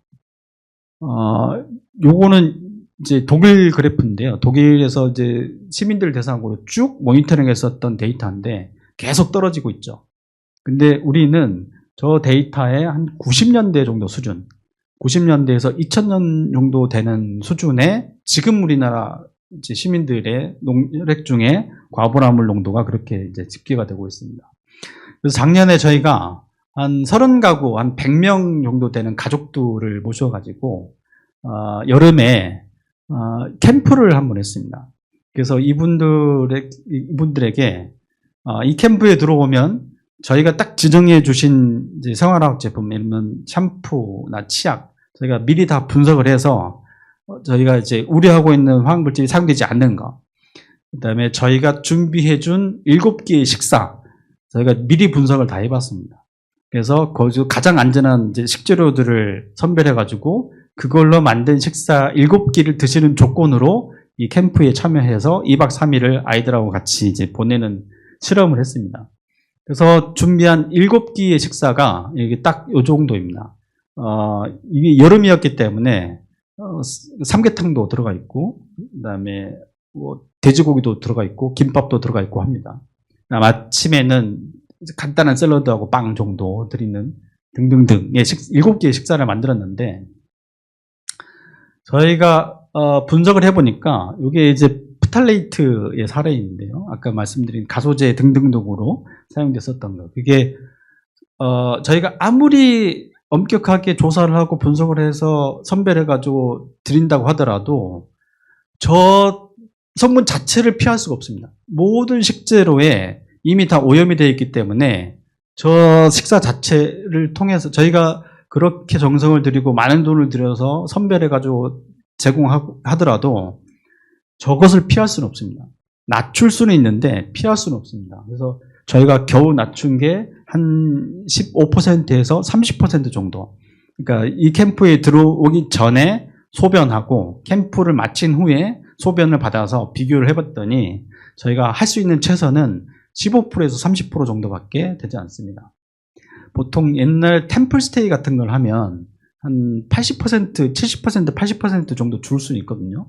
템플스테이하고 저희가 제공드린 식사하고는 사실 좀 차원이 다르죠. 왜냐하면 아이들이 같이 생활하는 캠프이고 일상생활에서도 반복 가능한 식사여야 된다고 생각했기 때문에 제가 어쨌든 선별을 해서 준비했지만 피할 수 없다. 이 자체를 피할 수 없다. 그러나 노력을 하면 15에서 30%는 줄 수 있다. 왜 이런 현상이 나오느냐? 이게 이제 그것을 전체 이제 흐름을 도식한 건데 설명을 드리면 이미 플라스틱은 우리가 사용하고 관리를 최대한 한다고 하더라도 토양하고 하천과 해양으로 쓰레기들이 나가게 되죠. 그 쓰레기들이 나갔다가 오랜 시간이 걸리게 되면 계속 분해가 되면서 미세 플라스틱까지 가게 됩니다. 그 미세 플라스틱은 해양이나 하천에 가더라도 기후를 타고 올라가서 이제 비가 돼서 내리기도 하고, 그래서 토양을 다시 오염시키기도 하고요. 실제로 분석을 해보면 우리는 지금 플라스틱 이야기할 때 해양 오염, 해양에 떠다니는 미세 플라스틱 이야기 많이 하지만 실제로 토양이 많게는 해양보다 25배 정도 미세 플라스틱이 더 높게 오염이 되어 있다고 합니다. 그렇게 오염이 되어 있는 상태에서 미세 플라스틱이면 잘게 부서져 있는 형태이기 때문에 그 안에 있는 화학물질들이 환경으로 나오기가 훨씬 더 쉬워집니다. 그러면 토양이 오염될 수밖에 없을 거고요. 토양이 오염되어 있으면 그 토양의 뿌리를 받고 있는 식물을 타고 그것이 식물로 이제 쭉 이제 타고 올라갑니다. 그 식물을 먹이로 소나 돼지 이런 가축들이 먹게 되겠죠. 그것을 먹거나 우리가 키운 작물들을 먹으면 사람 몸에 당연히 이제 따라 들어올 수밖에 없습니다. 그래서 우리 몸에서 16가지 정도 되는 플라스틱이 사용되었던 화학물질들이 모든 사람들한테서 발견되고 있는 이유는 이런 이유일 수밖에 없습니다. 플라스틱을 사용하면서 환경 오염되고 그 환경에서 자란 식물과 이제 고기를 먹기 때문에 우리가 저기에서 벗어날 수는 없다. 그게 이제 저희가 이번에 본 이제 교훈입니다. 그래서 이제 문제는 이제 플라스틱은 우리가 플라스틱을 사용하기 시작하면서 지금까지 어마어마하게 사용했고 앞으로도 계속 사용하게 될 것 같은데 그 피해는 이렇게 이제 플라스틱 자체이거나 플라스틱에 사용되었던 화학물질 때문에 그 피해는 이미 이제 예측되고 있어서 이 플라스틱 문제를 가만히 둘 수 없다라고 해서 2017년에 그 시작 전 세계적인 그 이제 이런 이제 조금 컨트롤 해야겠다라는 준비가 됐고요. 그 사이에 최초는 해양 쓰레기에서부터 시작됐습니다. 해양에 우리 많은 다큐멘터리에서 봤었던 그런 장면들을 연상을 하면서 해양에 오염되어 있는 플라스틱에 대한 이야기를 하다가 점점점 확대가 돼서 플라스틱의 전주기, 모든 플라스틱에 대한 이야기를 하게 됐고, 그게 2014년까지 그 논의가 계속됐다가, 여러분 작년에 기억하실지 모르겠습니다만 작년 말에 부산에서 요 5번째 논의를 했습니다. 부산에서 이 5번째 논의는 요번에는 이제 마지막 도장 찍자라는 것이었거든요. 우리 이제 국제적으로 모든 국가들이 플라스틱을 규제를 하고 그 출발선 도장 찍자라고 했는데 결국은 실패했습니다. 그 이유가 산유국들이 지금 절대적인 반대를 하고 있어요. 대표적으로 사우디나 혹은 이제 석유화학의 강국이 된 중국 등등등이 이제 적극적으로 반대를 해서 합의를 보지 못했습니다. 그래서 올해 아마 여름에 이 다음 라운드를 이제 하게 될 텐데 거기에서 이제 주요 내용은 여기도 플라스틱도 마찬가지로 아까 파리 협약에서 이제 약속했었던 1.5도 수준으로 낮추자. 그러니까 합의를 받고 그다음에 전 주기를 모두 다루자. 이제 플라스틱 생산하는 것부터 폐기에 이르는 모든 단계를 다 다루자라는 거고, 그 중에 이제 일부 국가들이 이제 서로 이제 그 협약에 어떤 수준까지 담겨야 되느냐라는 이야기를 하는데 국가마다 조금 또 다릅니다. 스위스 같은 국가들은 플라스틱 형태를 관리하자. 그래서 2030년까지 우리 스티로폼 같은 거 있죠. 스티로폼이나 PVC, 그다음에 폴리스타이렌. 여러분들 이제 커피 드시면 그 뚜껑 있죠. 그 커피숍에 가면 그 테이크아웃 그 뚜껑, 그게 이제 PS 재질로 만들어진 겁니다. 그런 것들을 2030년까지 줄이자. 맨 아래에 있는 게 이제 일회용 플라스틱을 이제 규제의 대상에 넣자. 근데 아직 언제까지라고 말하기엔 좀 어렵다. 이런 이야기를 또 하고요. 그다음에 노르웨이나 루안다라는 국가. 루안다가 국제 무대에서 가장 강력하게 플라스틱 협약에 대해서 이야기를 하고 있습니다. 왜냐하면 생산을 하지 않지만 피해를 받고 있는 국가이기 때문에 해양 오염이나 등등등을 통해서 그래서 여기는 이제 이미 여러 국가에서 규제하고 있는 물질들을 온 세계에 다 통일시켜서 같이 규제하자라는 이야기를 하고 있고, 화학물질을 한 덩어리로 보자. 왜냐하면 아까 제가 그 영수증에 BPA 말씀을 드렸죠. BPA는 많은 분들이 이제는 조금 익숙해졌을 이름일 것 같은데, BPA를 규제하다가 보니까 BPS를 많이 씁니다. 그 우리나라 이제 영수증도 저희가 실제로 분석을 해보면 2016년에는 우리가 영수증 마트나 관공서에서 영수증 가져와서 분석을 해보면 거의 90%는 BPA였습니다. 그게 이제 파란색 포션이고요. 그다음에 너무 2019년, 그다음에 2020년 넘어서 저희가 분석을 해보면 BPA를 사용하는 감열제는 거의 없습니다. 대신에 BPS를 쓰고 있습니다. 근데 BPA, BPS 거의 비슷하죠. 그러니까 사촌지간인데, 요거 화학물질 구조는 거의 비슷합니다. 그래서 유사한 독성을 갖고 있는데 BPA가 아니기 때문에, BPA를 규제하고 있기 때문에 BPS를 대신해서 쓰고 있을 뿐입니다. 이런 것처럼 이걸 사실 굉장히 어리석은 이제 대체라고 보고 있는데, 이런 것처럼 엉뚱한 방향으로 규제가 갈 수도 있다는 거죠. 그래서 화학물질은 하나의 화학물질로 그냥 규제하는 게 필요하지 않겠느냐. 이것도 유럽에서 P4R, PFOA, 왼쪽에 있는 거, PFOS, 그래프가 점점 내려가죠. 국가에서 관리를 하니까. 오른쪽 그래프를 보시면 PPBS라는 게 쭉쭉쭉 올라가죠.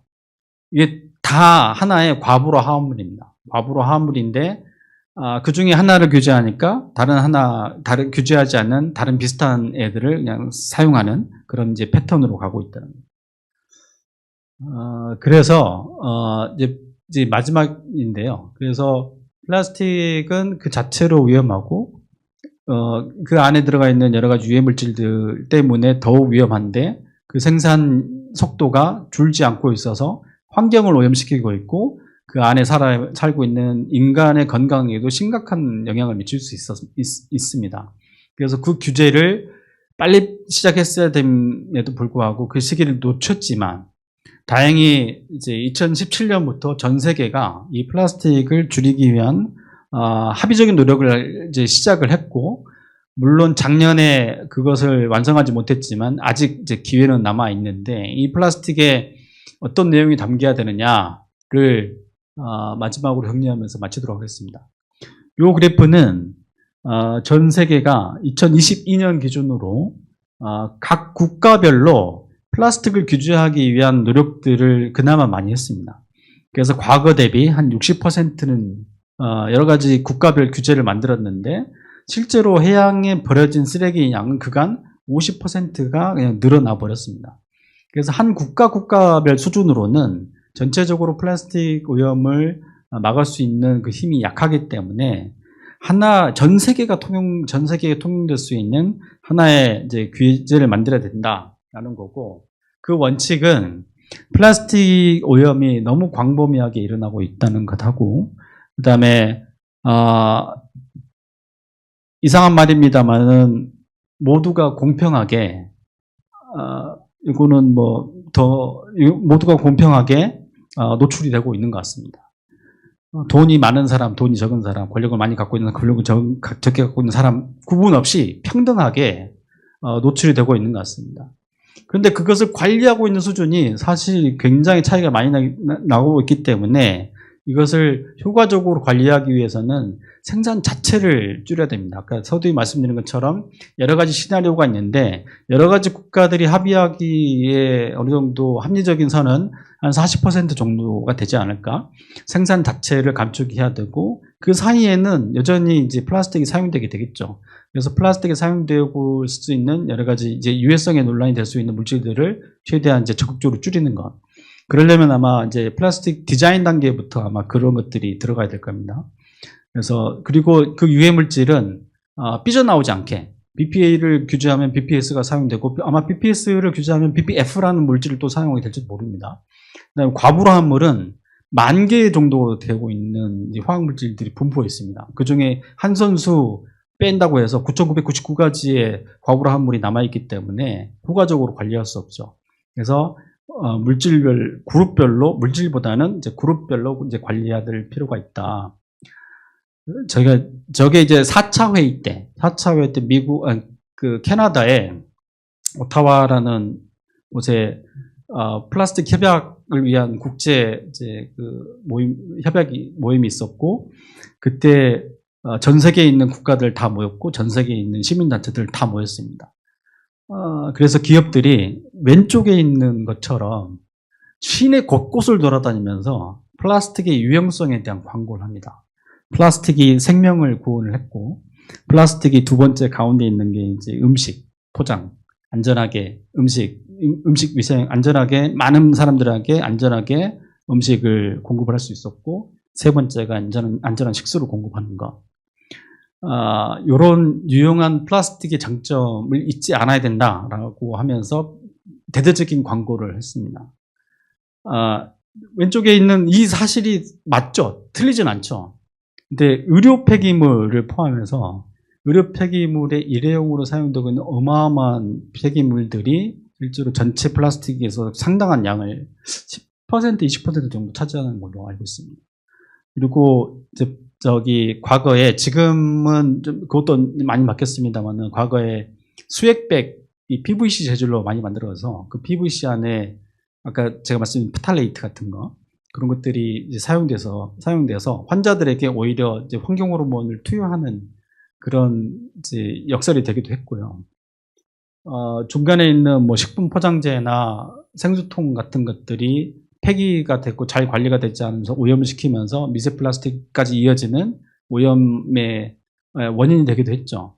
물론 저런 장점들이 있어서 이 플라스틱의 장점을 최대한 활용해서 여기까지 왔습니다만은, 그러면서 인류가 치료했던 비용이 우리가 상상할 수 있는 것을 이미 넘어섰기 때문에 플라스틱에 대한 전반적인 규제는 상당히 필요하지 않을까. 그래서 수도꼭지를 잠궈야 된다는 것이 첫 번째 이제 원칙이 될 거고요.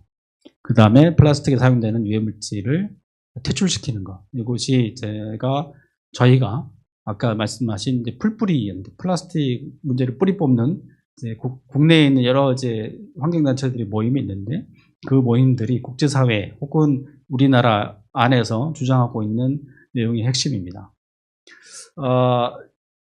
아마 실제로 해보셨겠지만 쉽지 않죠. 이게 일상생활 패턴 자체를 바꾼다는 것이 쉽지 않은 일인 것 같습니다.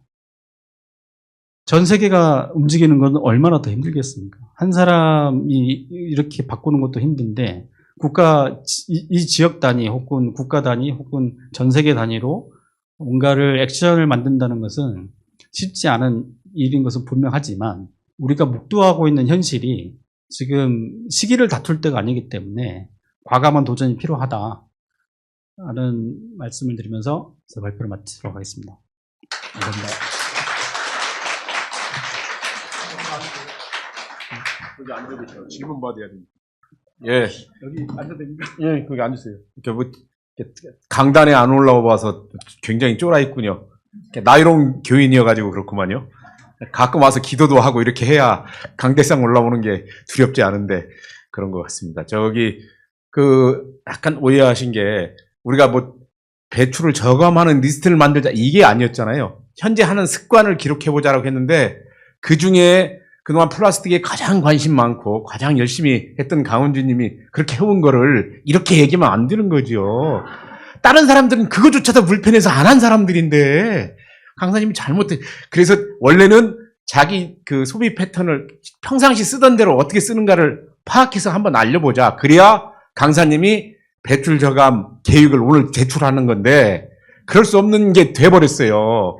그래서 그 초안이라고 올려놨는데 아무도 반응을 안 해서 오늘 이거부터 유이땡에서 앞으로 석 달간 우리가 실천해보자라고 하는 거를 유보했습니다.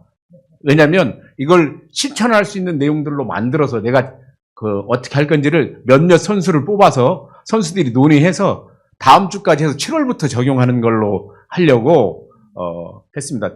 그러니까 아까 과감한 도전을 해야 된다고 강사님이 말씀했잖아요. 그래서 이렇게 패션도 과감한 도전을 통해서 뭔가 이렇게 할 수 있다 이런 의지를 보여주고자 했습니다. 오늘 그 플라스틱을 줄이는 방법은 생산을 못하게 하는 방법도 있고 소비를 안 하면서 줄이는 방법이 있는데 우리가 이제 그 소비를 안 하는 방법은 그 건강의 위험이나 여러 가지들을 통해서 하자고 뒤로부터 접근하자 앞에서 앞단을 하기에는 우리가 너무 힘드니까 이렇게 했는데 오늘 강의를 들으면서 우리가 할 수 있는 일이 뭐가 있는지 그리고 강의 내용 중에 궁금하신 거 있으면 질문하시기 바랍니다. 그 원래 강사님 초빙할 때 다른 분들이 좀 걱정을 했어요. 워낙 생긴 것처럼 진지하기 때문에 강의를 재미없게 할 거다.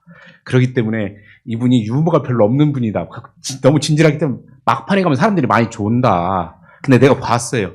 근데 조는 분이 거의 없어. 오늘 굉장히 유머롭게 그 기대했던 것보다 굉장히 잘하셔가지고 제가 우려했던 것보다는 제가 이제 한두 번 듣긴 했는데 그때도 되게 진지했거든요.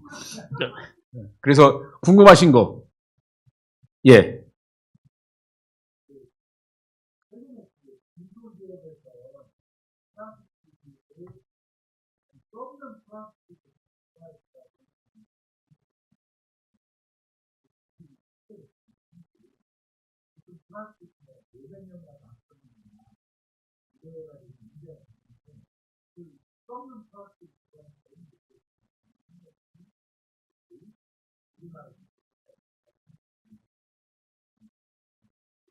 그러니까 중간에 제가 슬라이드도 있었습니다만은 최근에 이제 기존의 플라스틱의 문제를 극복하기 위해서 원료 자체를 대체한 게 이제 바이오 플라스틱이고, 그다음에 아마 구조를 변경한 것이 아마 그 분해 가능한 플라스틱일 것 같고요.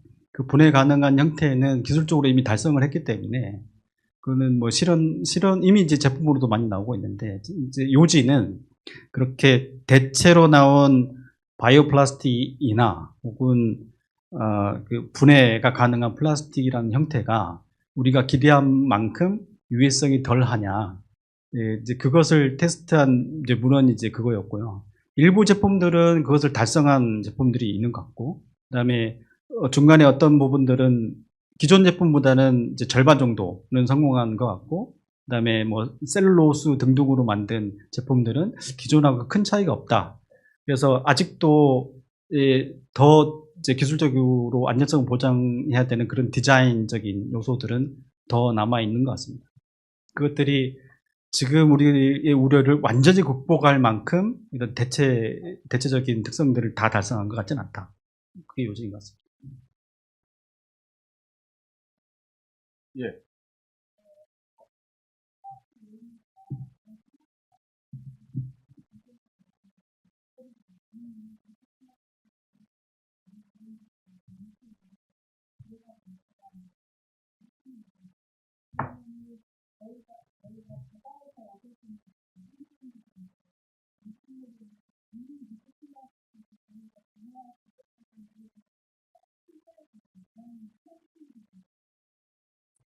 지금 뭐 아까 홍합 시나리오도 그렇고 이미 이제 그 해양 생물을 많이 먹으면서 오염될 수 있는 거는 여러 증거가 많이 있고요. 그 예를 들면 이제 바닷가에 사시는 분들이 중금속 그 오염 농도가 육지분들보다 훨씬 높고, 그다음에 이제 바닷가에 육지에 살더라도 해산물 많이 드시는 분들 있잖아요. 해산물 많이 드시는 분들이 제 기억으로 과불암물의 농도가 조금 더 높았던 걸로 알고 있습니다. 그런 것처럼 이미 이제 그 먹거리에 대한 오염은 이미 좀 많이 이제 의심이 되고 있고, 근데 과거에는 그래서 대체로 뭐 이제 그 채소를 많이 먹는 그런 식습관을 들이자고 많이 이야기했잖아요. 그래서 우리가 우려하고 있는 오염물질의 대부분은 과거에는 유제품이나 혹은 육류에 많이 녹아 있다라고 보고 있습니다. 그 지방들이 많기 때문에. 그래서 되도록이면 건강하게 이제 하기 위해서 야채 채소 비중을 높이는 요런 생활 패턴으로 바꾸자는 운동을 많이 했었는데, 지금 우려가 되고 있는 그 점입니다. 그러면 우리가 이제 채소나 야채가 진짜로 안전하냐? 우리가 우려하고 있는 이 화학 물질로부터 실제로 안전하냐? 저희가 테스트해 본 걸로는 아닌 것 같습니다. 아직 더 해봐야 되겠지만 확실하게 100% 아니야라고 말하기는 저희 자료가 좀 부족하지만 이번에 저희가 아까 중간에 설명드린 이제 캠프를 하면서 저희가 우리가 한국인이 일상생활을 하면서 먹을 수 있는 여러 가지 식단을 먼저 만들어 놓고 7가지 식단을 만들어 놓고 그 식단을 준비하기 위한 식재료들 있잖아요. 식재료들을 리스트를 다 만들어서 그 식재료별로 5개 정도를 사봤습니다. 양파 5개, 뭐 대파 5개, 뭐 등등등, 간장 5종류 분석을 해보면 프탈레이트가 없는 게 거의 없습니다. 그래서 이제는 자신이 없다. 과거에는 이전에는 그 고기나 그런 거 대신에 야채, 채소 많이 드십시오라고 했는데 지금 우리가 계속 확대하고 있는 유해 물질을 좀 더 들여다보니 물론 야채, 채소가 갖고 있는 장점도 있겠지만 플라스틱에 사용됐었던 유해 물질의 측면에서 보면 야채, 채소도 그렇게 의외로 안전하지 않는데 까지는 왔는데 이게 100%라고 말씀드리기 어렵지만 그 정도로 질문하신 것처럼 이미 굉장히 많이 오염되어 있다. 그 점은 이제 말씀드릴 수 있을 것 같습니다. 그래서 왜 농산물이 이렇게 오염이 돼 있지는 이유가 아까 마지막 뒷부분에 보여드린 그런 토양 오염이 이미 돼 있다는 거. 그다음에 지금 농업 현장에서도 보면 노동력이 많이 줄기 때문에 자동화를 하거나 혹은 사람 해충을 더 적극적으로 관리하기 위한 여러 가지 시스템을 많이 두잖아요. 농약을 더 칠 수도 있고 혹은 그 시설을 또 많이 하기도 하고.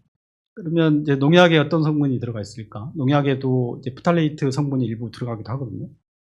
그다음에 비닐하우스도 많이 사용하시고 멀칭도 많이 사용하고 계시기 때문에 이미 여러 환경들이 의심스러운 환경들이 많이 있다.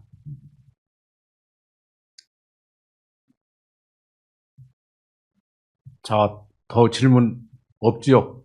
예. 더 하면 제가 혼내겠습니다.